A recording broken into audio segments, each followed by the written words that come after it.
संविशति आत्मना आत्मानं दैवं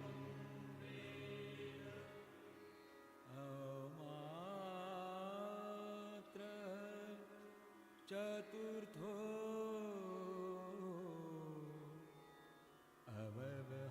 अव्यवहार्यः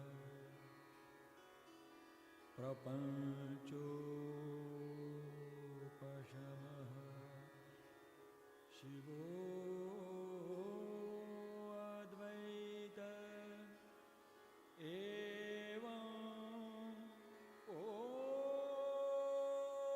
ओंकार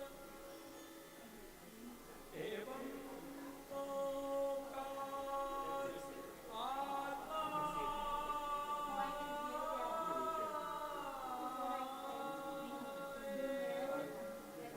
संविशति आत्मना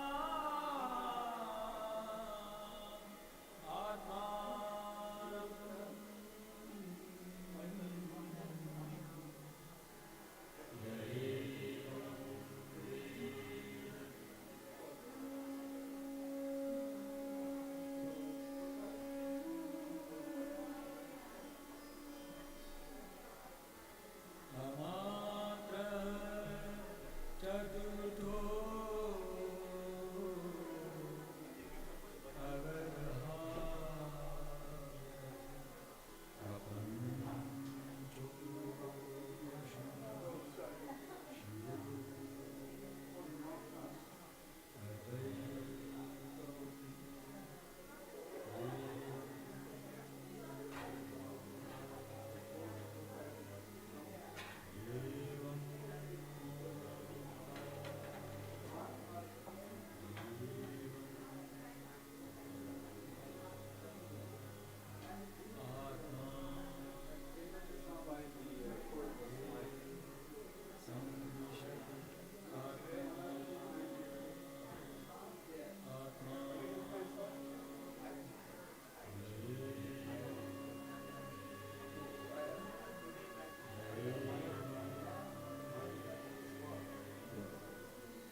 Director for the Environmental Natural Resources and Energy Law program at Lewis and Clark Law School. In this role, I oversee our international, online, in-person, and domestic LLM and MSL students, and I help them with everything from the time they are submitting their application and all the way to graduation day and beyond, so I really help the students throughout the entire program. Lewis and Clark's online program is what I consider a unique program because of the classroom structure that students are able to do. So your classes are going to be taught by professors who are teaching the in-person classes here at Lewis and Clark on campus. And then in the classroom itself, in this online classroom, they get to hear from international LLM students, they get to hear from domestic LLM students. So it really incorporates a lot of different perspectives that I think makes the learning experience just so much more colorful and so much more practical. The program offers several ways for students to gain practical real-world experience to prepare them throughout the program and for future careers. One way is through internship.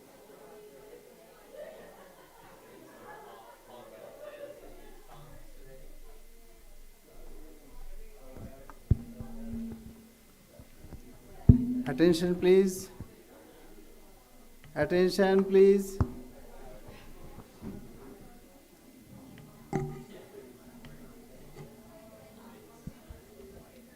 Call them. Please call them.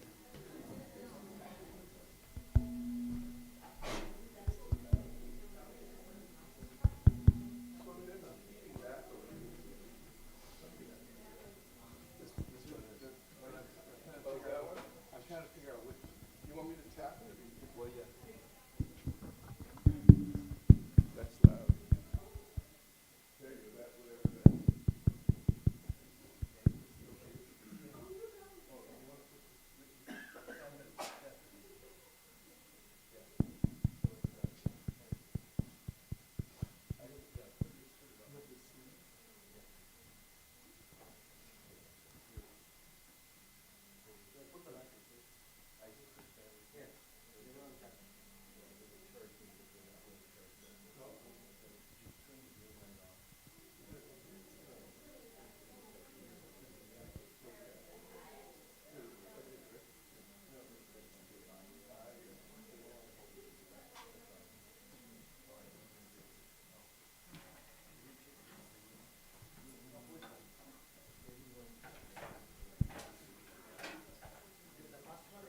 literally wrote the book in your niche and you want to.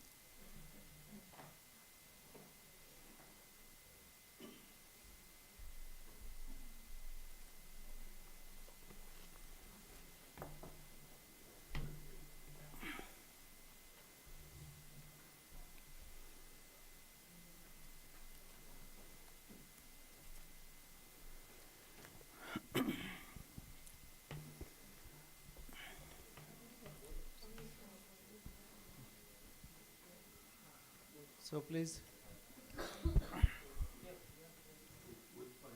Yeah, welcome back. We are going to start the second session.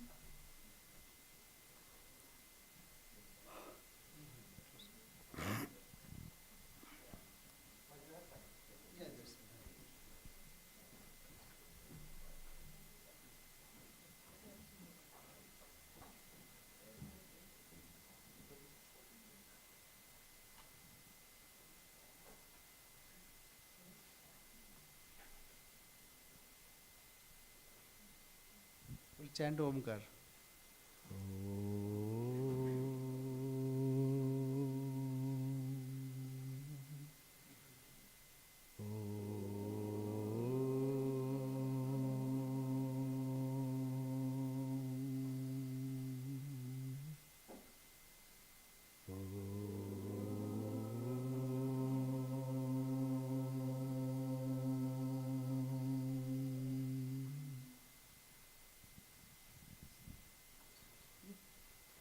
So maybe after this session we can leave them some time to ask questions. So few minutes questions. So I will continue from where I left in the last session. So I was talking about this interesting contribution of Patanjali's system to human psychology, samskara. You don't find anything comparable to that in modern Brahman psychology or mainstream psychology. Samskara is not exactly what the English word implies by the word tendency. Because tendency doesn't imprison you. Samskaras make you a prisoner. What is samskara? So I will explain that. Then come the next sutra. So whatever we do, not just physical activity, a thought is also an intellectual activity, mental activity, an idea that comes in your mind is also is kind of an activity. Seeing something, hearing something, all these are different activities of mind and body, senses and so on. They produce two types of results.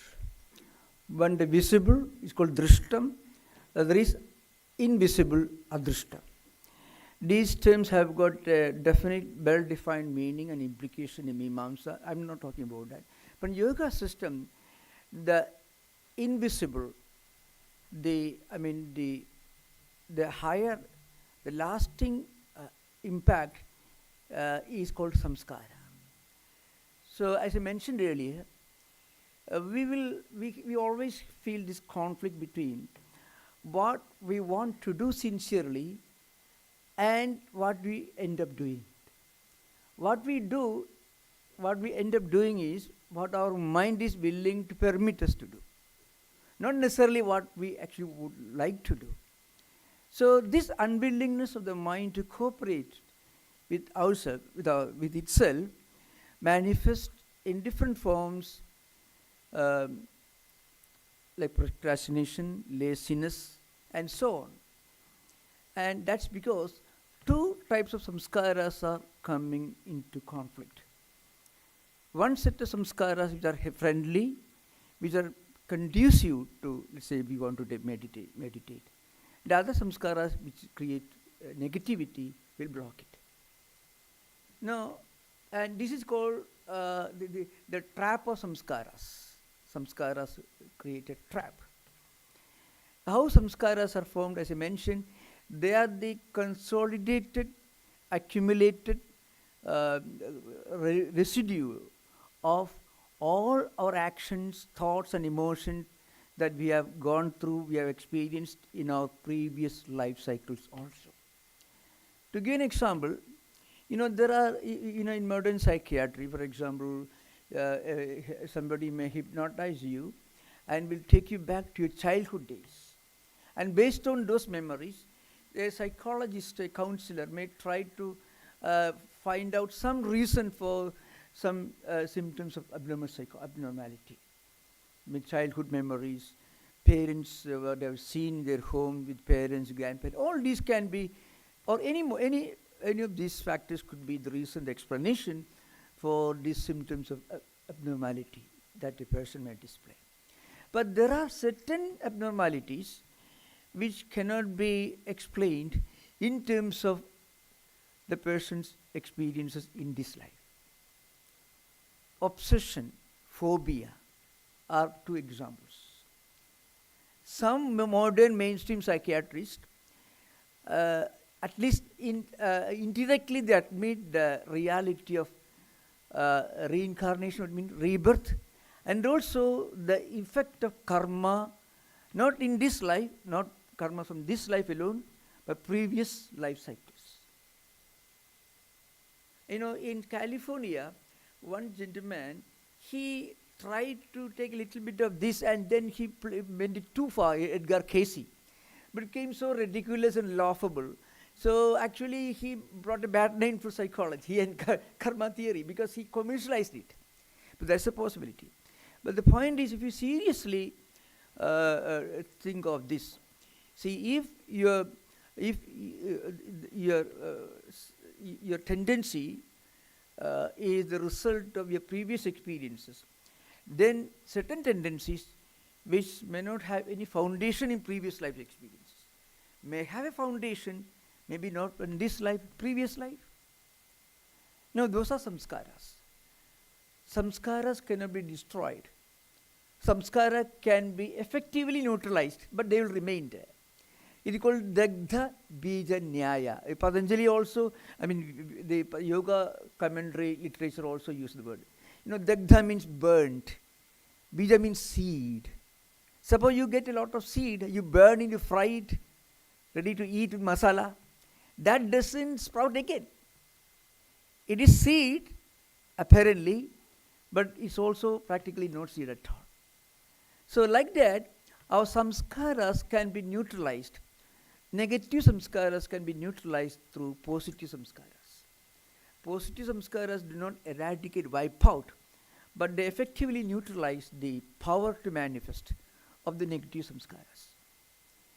So, we are all prisoners of our own samskara. It's called karma, vritti, vasana, sankalpa, chakram. Samskara is also there. Chakra means wheel. What we do, as I mentioned, it produces two types of result. The visible. To give an example, suppose you do an act of charity and somebody is benefited. But you feel a kind of inner joy, and we call it kritagrityada. Kritarthada means a unique kind of contentment that we experience when we do what we feel we ought to do. That's what happens when a creative writer, a novelist completes his novel, a painter completes his painting, or an accomplished musician gives a good performance. So he feels he has done something that he should have done. So that's called kritarthada. So when you do something which is positive, which creates good samskaras, positive samskaras, you feel a kind of inner contentment. So, and these positive, friendly samskaras can effectively neutralize the power of negative samskaras. So what happened is the karma gets the deadlock, the karma block, what you call karmic block sometimes they use, gets dismantled when we do a lot of good things. Well, I can give an example. This common among Indian, now America also many astrologers there find. In San Francisco streets, if you go, there are people who display, a bird will catch a card. It's sometimes done in a very lawful manner, be over-commercialized. But if you go to any astrologer, well-trained astrologer, whether you believe in astrology or not is a different matter, totally irrelevant. What they tell you, you do something good. That's what they tell you. you have done something wrong in the past. As a result, you are suffering. You do some activity, some kind of ritual, going a pilgrimage, reading a holy book, helping somebody.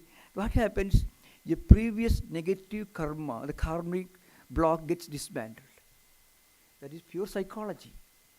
Because our negative samskaras are getting neutralized.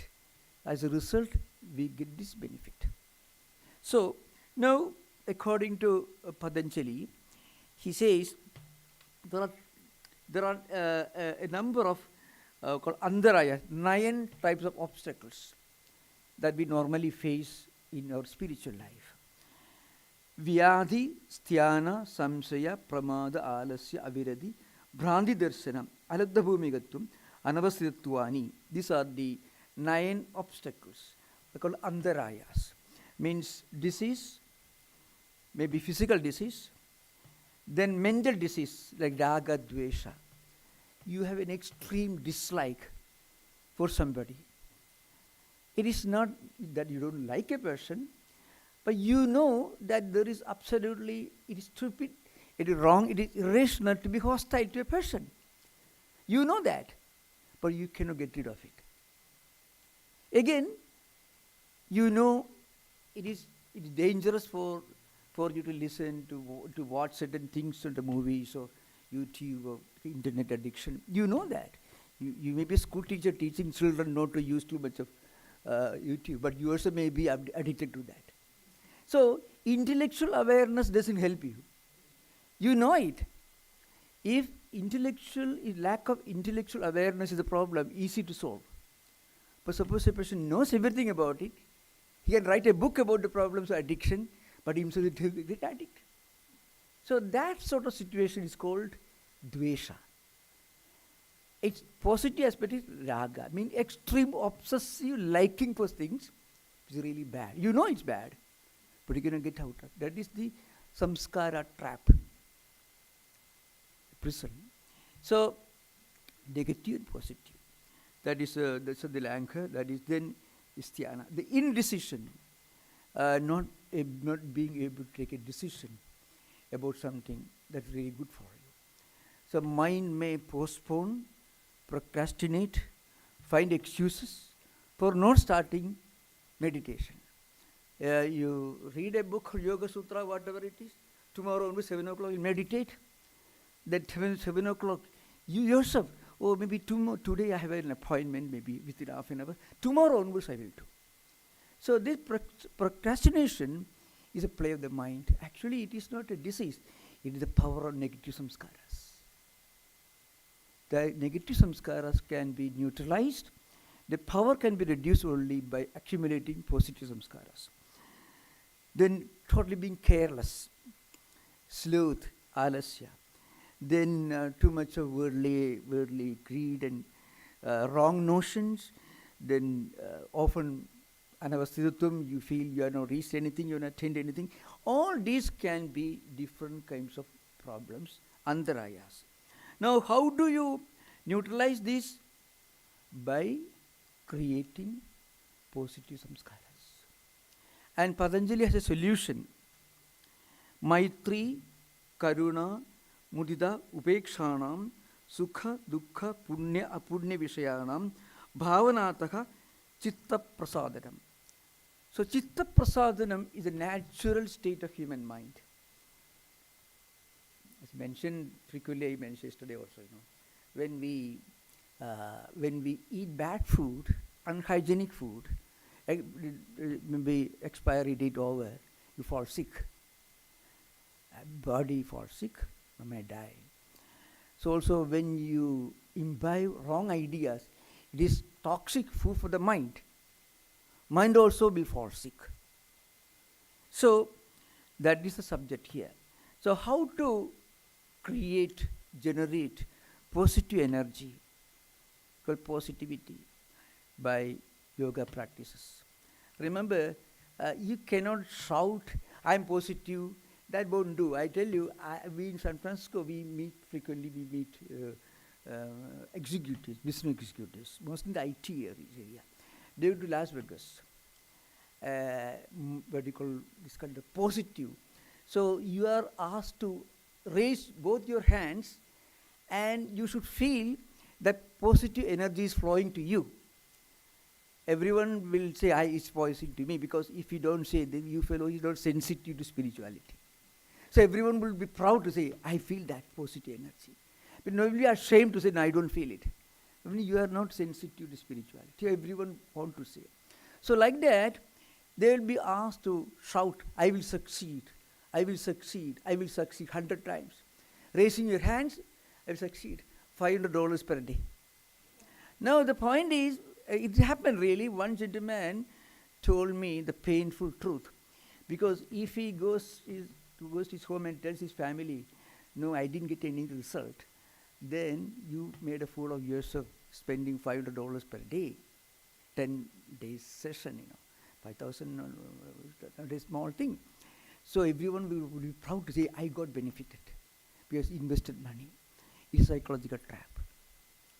So what happens is, that doesn't produce any result. It may produce some temporary result for some time, but it will fade away.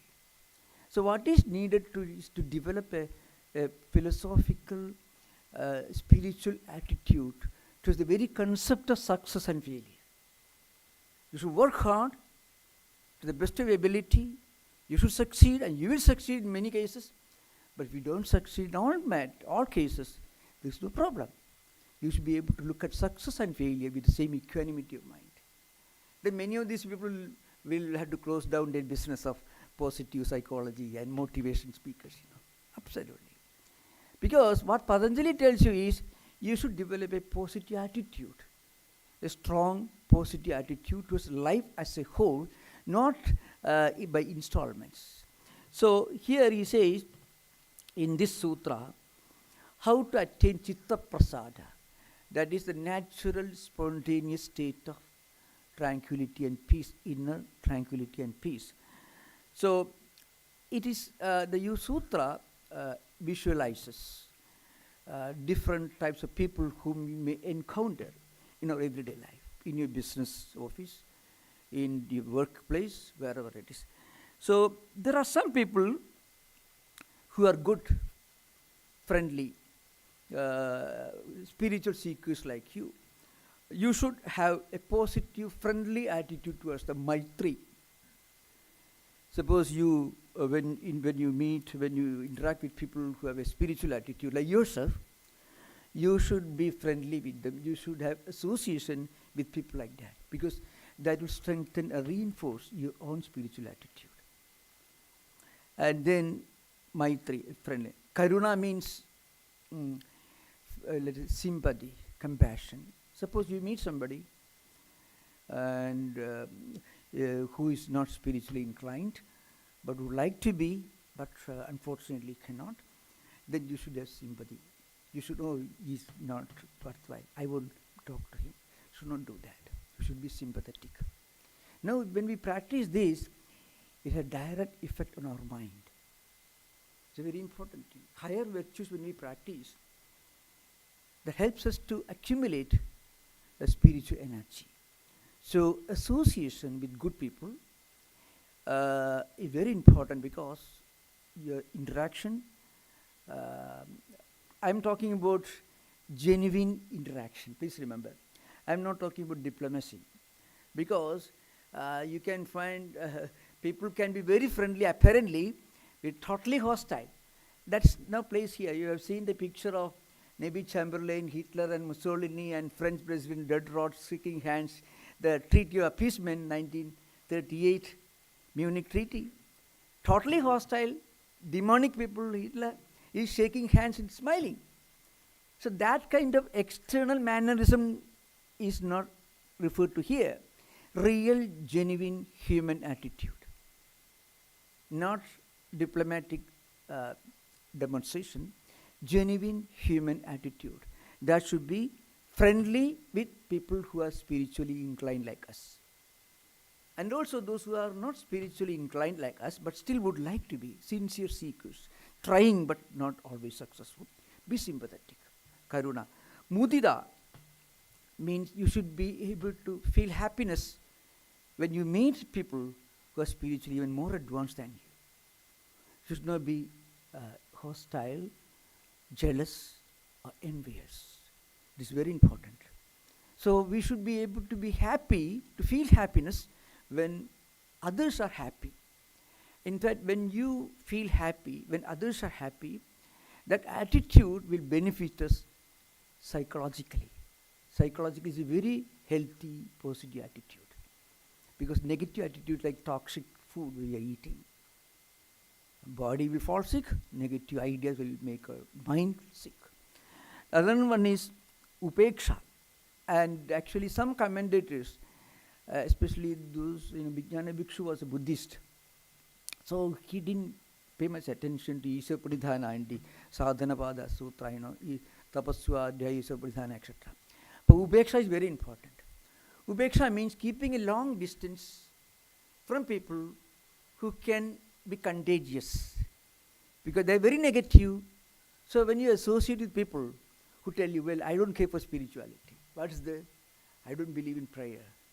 Enjoy life. That's the purpose of my life. If you constantly associate with such people, what happens, slowly you also start suspecting.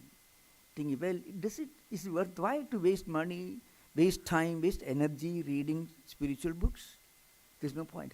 So that it is contagious. So upeksha means keeping a long distance from people who can spread negativity, negative attitude, because it's like toxic poison. So Patanjali says, yes, 4 recommendations. In fact, these 4 recommendations can cover the entire range of human associations, human interactions. Maitri, Karuna, Mudita, Upeksha. Then Sukha Dukkha, Punya Vishayanam. And then what happens, you should also virtue, happiness, sorrow, all these we should be able to feel kind of upeksha, means totally detached when negative people with negative ideas. You should not hate anyone, but at the same time you should keep a distance. We should not hate anyone because that again will pollute the mind. It is bringing filth into our mind. Anyone who is always jealous, angry, you have a very unhealthy mind. And the unhealthy mind can affect the body also. So that's why Patanjali says, Chitta Prasadanam. That means the natural state of spontaneous, inherent, instinctive, quietude, tranquility and inner peace. That is Chitta Prasadam. The prasada is defined sometimes when you feel, well, I have all that I wanted. I don't need anything more. That kind of contentment is the actual meaning of Chitta Prasada. Any other kind of happiness is only a temporary absence of unhappiness. You can imagine the empirical level, worldly level, people may feel happy when they get a promotion, when they get maybe a gift of money. But again, when the money is gone, it brings unhappiness. So every experience is only a temporary absence of its opposite at the worldly level. But in Chitta Prasada, what happens? You reach a kind of inner contentment which leaves you fully contented, so you won't aspire for anything else, anything more. That should be the goal of human life. In fact, the purpose of yoga itself is itself Chitta Prasada. So that's why Patanjali gives a list of antarayas, 9 obstacles, and then how to avoid the problem of being disturbed by obstacles by keeping our mind steady, because frequently obstacles come from associations, wrong attitudes. So good association, Maitri, then right attitude, for example, Karuna, Mudita, all these attitudes will help us to attain that kind of inner peace and tranquility. So this is the one important sutra which I wanted to emphasize. And then one important point, remember, with samskara is, this is very interesting, and Patanjali Sutras don't mention that, but the commentaries here and there mention. That is the natural problems that many spiritual seekers confront at the beginning of their spiritual life. It is explained in the light of people who have got this vikshipta state. I told you earlier, kshiptam, moodham, vikshiptam, ekagram, niruddham. Ekagram is a higher state where concentration is natural. Niruddha state is the ultimate goal. But vikshipta state is natural for most of the common people in this world. When we read a book, when we attend a prayer, we attend a puja, we feel a kind of inner happiness. But other time when you're back home, again, that's gone. Again we have to visit, we have to again read a book or maybe attend a prayer. Next day, again we get back this happiness. It's a vikshipta state, wavering, unsteady.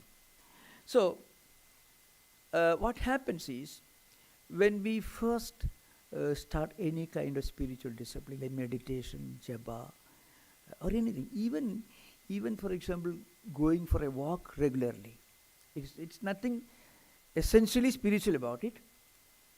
Say a doctor tells you, you're a very lazy person, you have to start walking every day 1 mile. You agree, but next day the time comes, somehow maybe tomorrow onwards. Again I mentioned this because of the conflict between positive and negative samskaras. Negative samskaras are stronger, so you feel disinclined to walk. So inclination of walking disappears. So what happens is, this is all the more true when you take a decision with regard to japa, meditation, or reading holy books and so on. What's happening is, when we start our spiritual life, a secondary personality begins to emerge. Secondary personality, a term used by Jung also, Jungian psychology, he uses the secondary personality. It's totally different. That's totally different. I borrowed that expression because I use it for explaining this particular thing. Nothing with the Jungian psychology, absolutely nothing. But I mean to say, when we start practicing meditation, japa, or any kind of regular spiritual disciplines, a new spiritual current is being generated in our mental system, which is new and which is alien to our natural habits, our style of life till that moment. Because mind is suddenly trying to do something which it did not do earlier. So there will be resistance. So at the beginning, this secondary personality, your own personality which is inclined to meditate, is very weak. So you postpone, you procrastinate, you try to avoid. But if you persist and continue doing this japa meditation every day, meticulously, that is dirghakala nairandarya, satkara asayavido dridhabhumi, I discussed that sutra earlier. You do for a long time, unbroken succession, with a sense of sanctity and sacredness and seriousness. Then what happens is, the secondary personality, which is spiritually inclined personality of yourself, becomes stronger and stronger. And the previous personality, which was not inclined to meditation, it becomes weak.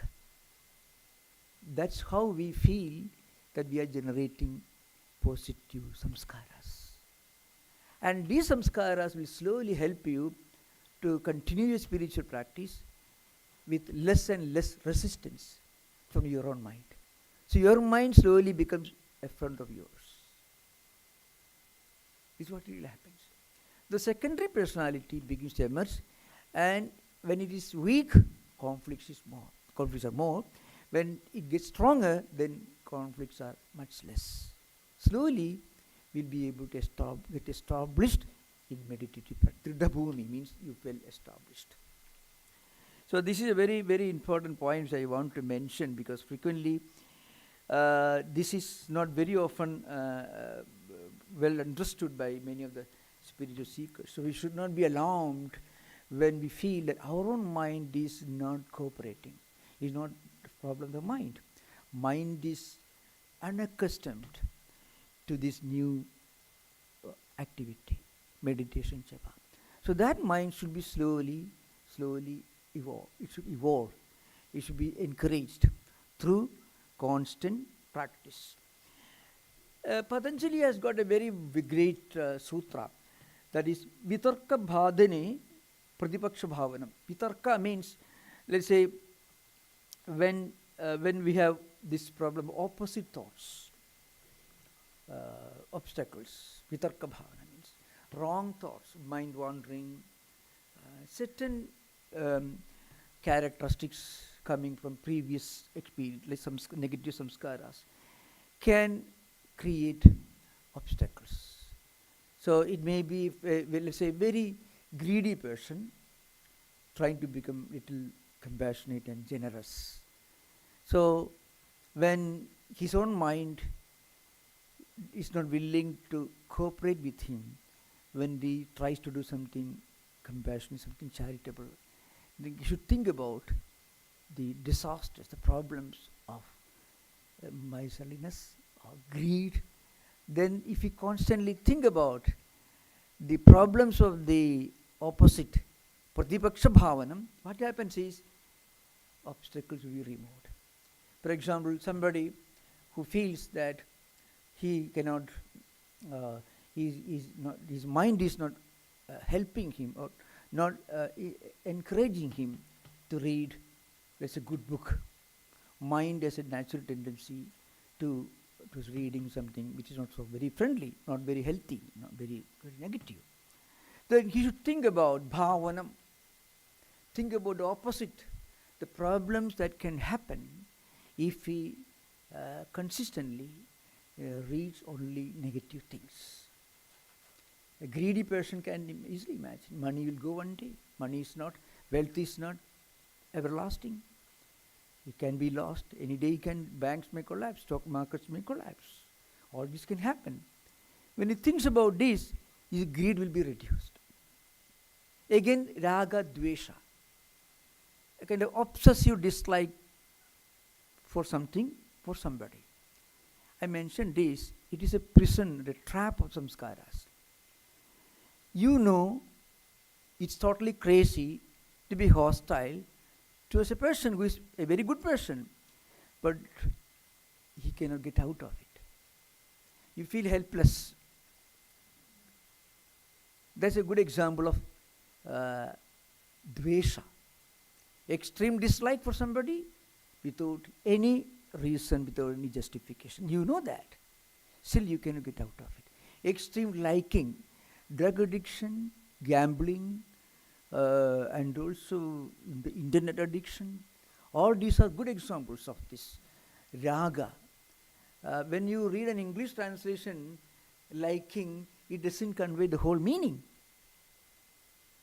The Yoga Sutra is being taught by generations of teachers. Yoga Sutra, pity statement. Sutra is a mean, alpaksharam asandigdam saravat vishwato mukham astobham anavadyam cha sutram sutra vido viduhu. Sutra means, Yoga Sutra also, Vyakarana Sutra also. Sutra means a pity statement, which so comprehensive, so loaded with meaning, but apparently very superficial. So it needed to be studied from teachers under masters who have studied from their teachers. After all, you know, if you want to be a good doctor, you should study medicine from a doctor who has studied from his teacher. You cannot become a doctor by studying surgery through correspondence course. That is true for yoga also. It's something, a life-linked, life-related subject. So I am giving good example. Raga, dvesha, highly misunderstood. And also, you know, asakti, anasakti, attachment, detachment, highly misunderstood.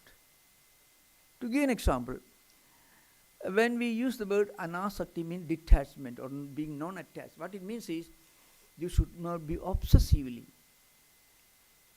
attached to something in a way that makes you its slave. That's what is meaning. That is the meaning of it. It's a poisonous trap of samskaras. That's the meaning of detachment. One should be detached means how a mother cannot be detached from her children. Children should not be detached from their parents because the love and affection and respect, all these are the cementing factors in family relationship. So frequently people read the superficial translations and go crazy. Totally wrong. Again, attachment. Attachment means you are attached to something, obsessively enslaved by your liking for something. And you know it is wrong, it is pointless, still you are helpless. That state of mind is called raga. And the opposite, dvesha. Unnecessary irrational hostility. So good examples that I'm talking about. So what it means is, when a person feels that he's unnecessarily, obsessively attached to money, greed, or violent tendencies, he should think about, contemplate about the evil consequences of those characteristics, what could cause pratipaksha bhavana. Then that negativity will be reduced to some extent. So that negative samskaras will be again neutralized. They don't disappear, but effectively neutralized. Like a snake. You burn a snake, and it remains that you cannot bite you again, you cannot kill a person, but it looks like that. Again, so like a seed I mentioned, a seed which is burnt, it may be cooked. You are ready to eat it with masala. That seed cannot again sprout and become a tree, but again still is a seed. Like that, negative samskaras cannot be neutralized, but they cannot be removed, but they become completely neutralized. And this could be done by practicing this Maitri, Karuna, Mudita, Upeksha, and also by Pratipaksha Bhavana. Now I think I would discuss, you can ask some questions, I don't know if there is time. I think that will be a better way of interacting, and later I think we have up to 12:25, we have some time. Okay, if you have any question, you are most welcome. Any question? Either what we discussed this morning and also what we discussed just now. I was curious about it's like 4 chapters, or that's kind of how you mentioned it, that there was like 4 sections. Yoga Sutra? Yes. Okay. So I will tell you, Yoga Sutra, the standard edition that you buy from market, has got 4 chapters. That is first Samadhi Pada, Sadhana Pada, Vibhuti Pada, Kaivalya Pada. Samadhi means concentration.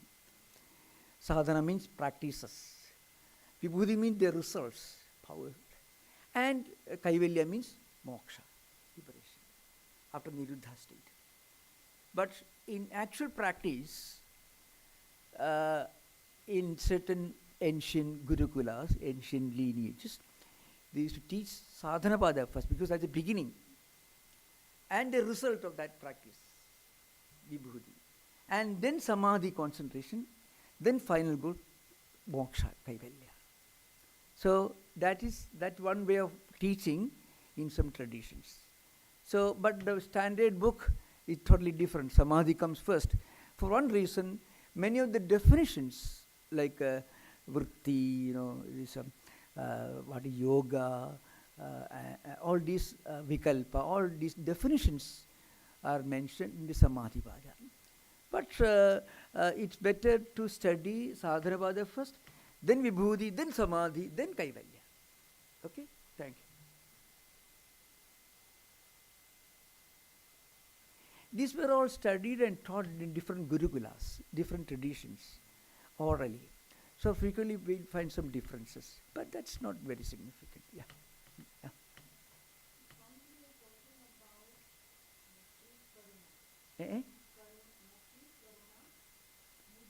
Maitri, Karuna, Mudita, Upeksha. Yeah. So when we talk about karuna, we are saying we need to be compassionate about who are not spiritually inclined. Yeah. But when we talk about upeksha, we said keep away.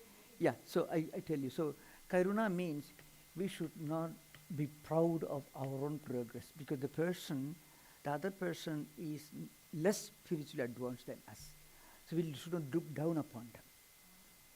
Because that if we look down upon somebody, that will be poison for the mind, toxic poison for the mind. So to avoid that, we should be compassionate. We should be level-headed.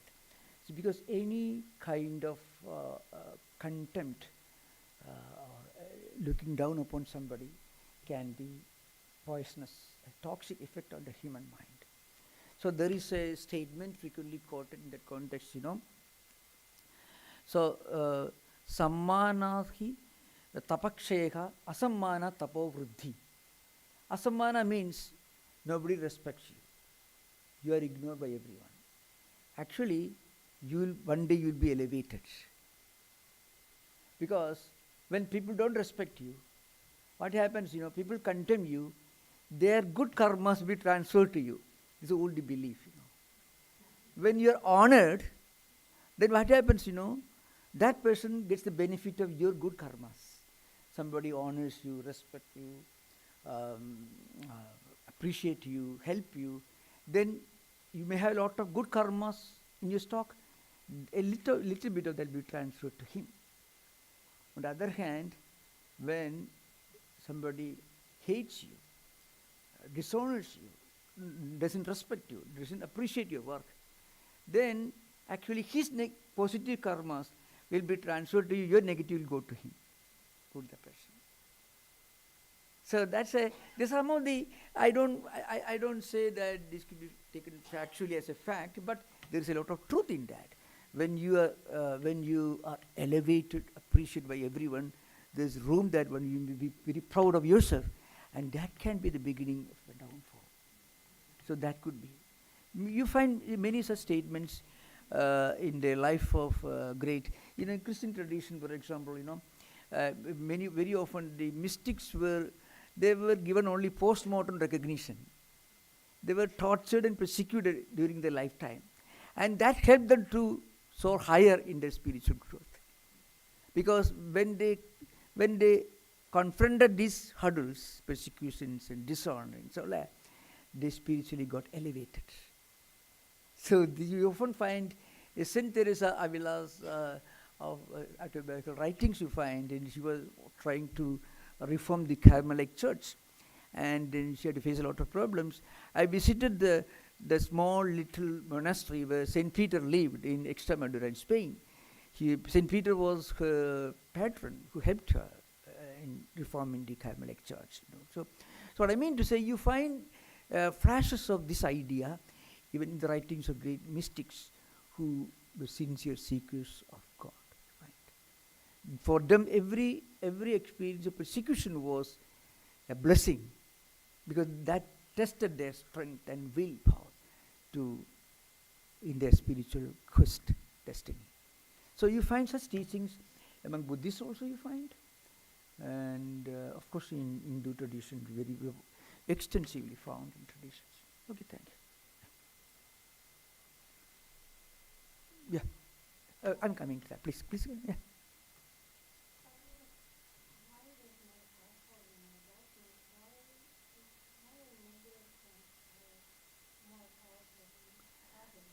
Negative samskaras are not more powerful, because the human mind, human mind is not a single combat block. It's a complex personality. So what happens, yoga and Vedanta should not be mixed together. Yoga is considered to be a great way to make our mind ready for Vedantic truth, according to Shankaracharya. So, negative samskaras are not anthropomorphized. There is no anthropomorphism. Means you don't give a human dimension to negative samskaras. Natural tendency of the human mind, which cannot perceive, understand its true nature. So it becomes greedy, it becomes violent, it becomes unrestrained. So to remove the evil effects of negative samskaras, we should generate positive samskaras. Any prayer, reading book, discussion, any way of associating your mind with higher ideas is a way of generating positive samskaras.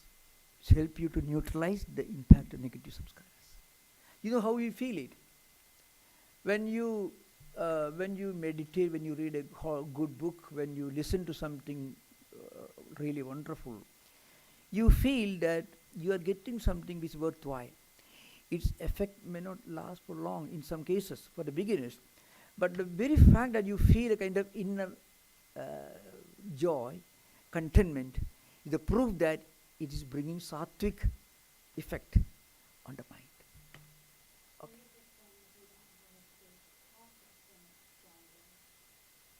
Yeah, and that's why I mentioned, even if you don't go through any organized, systematic spiritual practice, engaging in any kind of activity with dedication for the good of others is one way of generating these positive samskaras. You know why people continuously do good things. You find, remember, the world has got a lot of good people also, and we should be thankful for that. So they do good things, great things, noble deeds, because by doing that they derive some kind of inner joy. I give the example of captains of industry who piled up billions of dollars. After that, they start some foundations.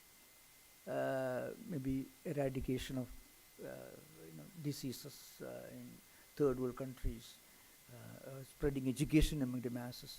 They do that. Nobody tells them because their mind needs that. By doing that, they feel, oh, we have done something sensible. They may not even believe in God. Not at all. Don't bring God here.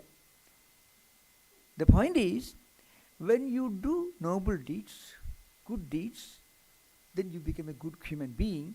That is the definition of spirituality according to Patanjali. One can be spiritual by just thinking, doing, speaking noble things. That's the meaning of spirituality. Patanjali accepts God, but not as somebody who is very arbitrary and judgmental. That's not the definition of God in Patanjali's system. So that's why he says we have to take the responsibility on our own shoulders to be good human beings. Remember, Patanjali's system is not agnostic or atheistic. Don't mistake that. The main emphasis is given to our own responsibility to live a good life, to clean up our mind, and to become a good human being. Okay, thank you. Yeah, please. Hope there is no question. Is there any? You wanted to ask? Yeah, please continue. Yeah, I think. Yeah.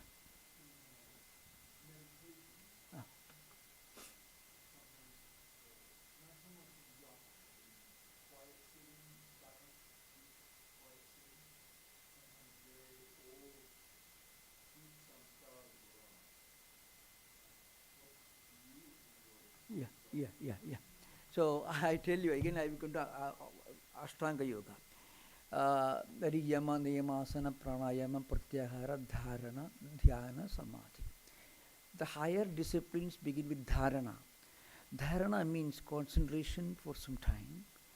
Its extended form is dhyana. Conclusion is samadhi. Before taking up dharana, concentration, one should make one's mind ready for that. How do you make your mind ready? By shutting the doors of negative channels. Ahimsa. If you practice ahimsa, all negative channels leading to violence will be shut down. When you practice asteya and abhirigrha, all tendencies to I want to be rich, I want this, I want that, the greed will be blocked. Again, like that. So human mind becomes very calm and quiet and self-restrained when you practice these disciplines. Again, tapa, swadhyaya, isabadhana, all this, saucha, tapa, etc. When you practice inner purity and outer purity, saucha, what happens is, slowly your mind will remove all ne- uh, unnecessary thoughts, tendencies, and impressions. So, I mean, you're shutting the doors, opening to negative channels. So, when you sit somewhere, it's always better to have something to think about. Decide what you think about, or read a good book and think about what you read. You need a support before you actually start uh, sitting for meditation. Now, Buddha was living luxury in his kingdom. One day he was taken out for a ride by his charioteer. So he had three visions: a dead man being taken to the cremation ground, an old man sitting miserable looking, and also a sick man. So sickness, death, and old age. Three dark truths of human life. Then he saw the face of a saint. So he was contrasting in his mind the difference. And he walked 1300 miles, came to Bodh Gaya, sat under a tree. But remember, he was not sitting with nothing. His mind was full of these higher ideas. I want to find the supreme truth. I don't want anything else. He had given up his kingdom, his wealth, his comfort, his kingship, his everything. So such a man will not even think about money or anything, because he had given up all that. Then he sat under the tree. But normal people, when they sit under a tree for meditation, they should have something to focus on. Ihasane shushudhi me shariram tugasti mamsam cha vilayam chiyadhu aprapya siddhim bhujanma durlabham naivasanat kaya matassalishide. Buddha took a resolve. But before that, he had already practiced lots of spiritual disciplines. He had given up everything. Such a man will not be again thinking about $500 or something. No, because he had given up everything. So up to that state, one can sit without a focus. For beginners, they should have some focus to concentrate upon. Otherwise, they will be in danger. And actually, in some of the books, give strong warning. For example, when you practice dharana, or pretend to practice dharana, dhyana, not really, but you think I'm practicing meditation. In darkness, solitude, there is always the possibility of getting this kind of delusions. You have false thoughts or delusions, and illusion, false visions or delusions. Many of the prophetic symptoms, I have come here, I have a mission for the world. I have seen this in San Francisco. I have seen many monks, many youngsters come, and then they sit in meditation. Within a week, they will say, "Now I had a vision of Sri Ramakrishna. Now I'm ready to teach the world." It's a common thing. The reason is they sit for a long time. Actually, Patanjali says, "Sthira Sukha Asanam." When you sit for meditation, you should be sthira for a long time, and sukha, you should enjoy, totally relaxed. But they'll be sitting with muscular, because struggling hard to sit like this. But that creates headache, and also can create delusions. So one should train his mind properly. Stairyam and saukhyam are two important things. If you want to enjoy sitting straight for a long time, you should be a Buddha. But these people they're struggling. A lot of muscle power is they're doing gymnasium every day. They sit like that, but their muscles are bulging muscles. What happens? Nervous system gets, they get tense. That creates manic energy and psychological problems. So before that, one should slow, gradual, should elevate the mind to higher level. You read a good book, listen to some good music, discuss higher things. Slowly mind should be elevated to higher level.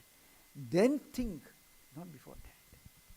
Otherwise, if you work for 13 hours a day, then and evening you come home and meditate, you'll be always thinking about what happened in your workplace, not God or anything. Because the previous experiences will flash through the mind again and again. Before that, mind should be slowly elevated. That could be done by reading good book, through getting instruction, meditation, formal instruction, and thinking of higher things, listening to higher music. That can slowly elevate the mind to higher level. Then meditation will be easier, be less problematic, less obstacles. Thank you. So thank you very much. Now we'll break for our lunch prasada, and please gather at about 1:15. So thank you.